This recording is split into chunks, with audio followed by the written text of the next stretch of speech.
malungkot na balita. Dahil birthday ko ang December 1st. I'm not really fond of mga love teams. Hiwalay ba sila o hindi?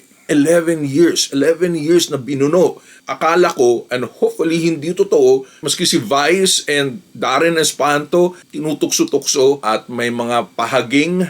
Akala ko the shoe will drop on them dahil she gave her truth. Sa politics nila is really where I also stood with the kakamping. This time around, I think the good girl, tama ba yun?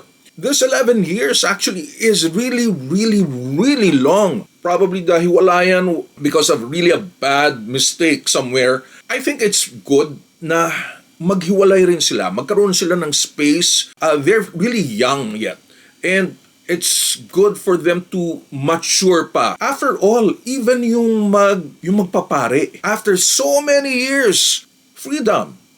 Pinipilit sa kanila yung freedom na yon. Find yourself. They may rethink the whole thing. Na tipong, hey, I'm better off with Daniel or I'm better off with Kathryn. And I have a feeling with those 11 years, and that could be real love na for both of them.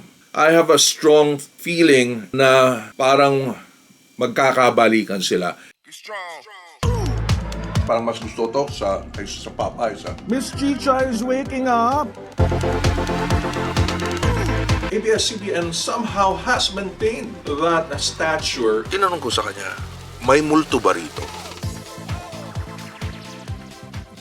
Okay mga Kuyakoy, this is Kuya Mike, ang kuya nyo sa American. This is for the Kuyakoy list. So, some 2-3 hours ago, and obviously nagising tayo, and check on, of course, my phone. Ganun naman talaga yun right now, no? Siyempre, magdadasal muna tayo. And then, after which, check ng phone. Akala ko kung ano na. Turns out na officially naghiwalay na si Kathryn Bernardo at saka si Daniel Padilla. Malungkot na balita. Lalo na dahil birthday ko ang December 1st. Ang huling malungkot na pangyayari na naalala ko during my birthday is yung pagpasok ng Ram Forces ni Gringo Honasan sa Camp Aguinaldo at dahil nagkaroon ng coup d'etat in 1989. Pero masaya ako noon dahil walang pasok. During that time, UP Diliman. Now, kidding aside, supposedly, iba ang sasabihin ko, iba ang magiging vlog ko this time. Hindi na sa Miss You, but I guess it will have to be postponed. Perhaps it has to be done for tomorrow. Dahil ang pag-uusapan natin ay itong breakup ni Kathryn Bernardo and Daniel Padilla or Kathniel. I'm not really fond of mga love teams. Even before, panahon ni Sharon Gabi, never. Although hiwalay again sila, o let's just say Guy and Pip, naabutan ko yun. But I am very kind of like, let's just say, admire itong Kathniel na si Daniel Padilla and Kathryn Bernardo. But let me just say first, so yung tatlong malalaking love teams of this decade, 2020s, naghiwalay na. Let me see. Of course, Jadine, si James at saka si Nadine. And then, not sure about Liz Ken. Hiwalay ba sila o hindi? And now, Kathniel, na 11 years na binuno. That is most likely what? Good chunk of their lives, no? Batang-bata pa sila. I don't know how old they are. Still very young. Not quite sure what really happened here. Dahil parang nagulat na lang ako. Although it seems na parang for a while napapag-usapan, pero I really thought na there was nothing to it. In fact, akala ko, and hopefully hindi totoo, yung paghihiwalayan ng Kim Chu at Sian. Ano ba yung last name ni Sian? Kumbaga, it has been speculated for quite some time now. And in fact, maski si Vice and Darren Espanto, tinutukso-tukso si Kim at may mga pahaging na salita in Showtime. Akala ko the shoe will drop on them. Pero ito pala ang nauna na at least official. Nagsalita na si Kathryn Bernardo para matapos ang speculation, and then by this time, I'd like to think she can already move on dahil she gave her truth. After which, itong si Daniel Padilla nagsalita rin. Again, I admire both because they're really level-headed and they know how to judge correctly. Only because sa politics nila is really where I also stood with. Pero yung mom na si Carla Estrada, magkasalungat sa mga desisyon nila, lalo na kay Daniel Padilla. Daniel really stood with the kakamping. It has been consistent. I know that Daniel has that foresight and pagmamahal for the country. Or at least we share the same sentiments sa mga pangyayari sa Pilipinas. And even dun sa mga interviews na with Vice, Gandang Gabi Vice, he's been very level-headed, mapagkumbaba, and parang he has strong convictions. Si Kathryn will watch her movie this time around. I think The Good Girl, tama ba yun? Will be shown or will be streamed sa Netflix. So I'm looking forward to that.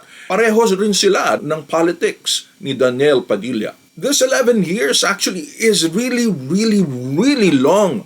Lalo na kung nagsimula ka nung teenager pa sila, no? Of course, it's all started with love teams.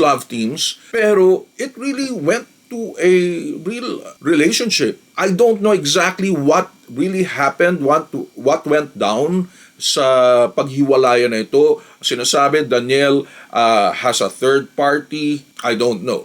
Probably nagkamali si Daniel. Probably drift away lang sila.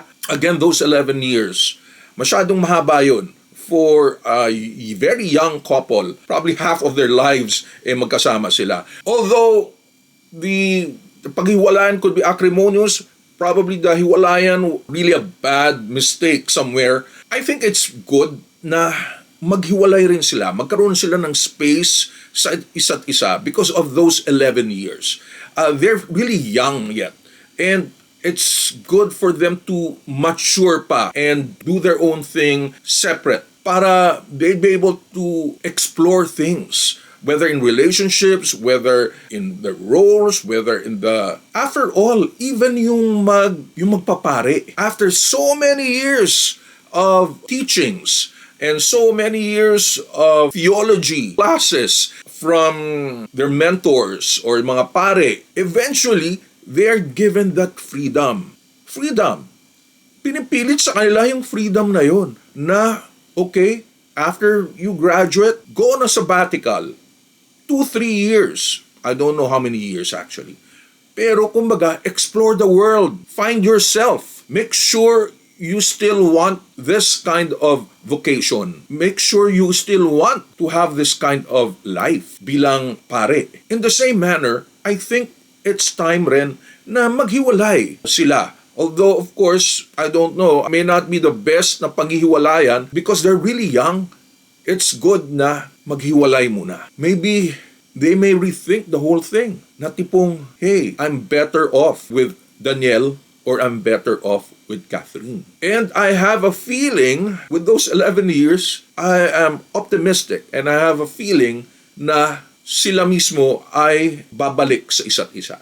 There could be intervening relationship somewhere, pero I have a feeling na babalik sila sa isa't isa. Because parang tingin ko naging mundo talaga ni Daniel si Kathryn. Of course, Kathryn din with Daniel. They might miss each other and see the strength of their relationship rather than their weaknesses.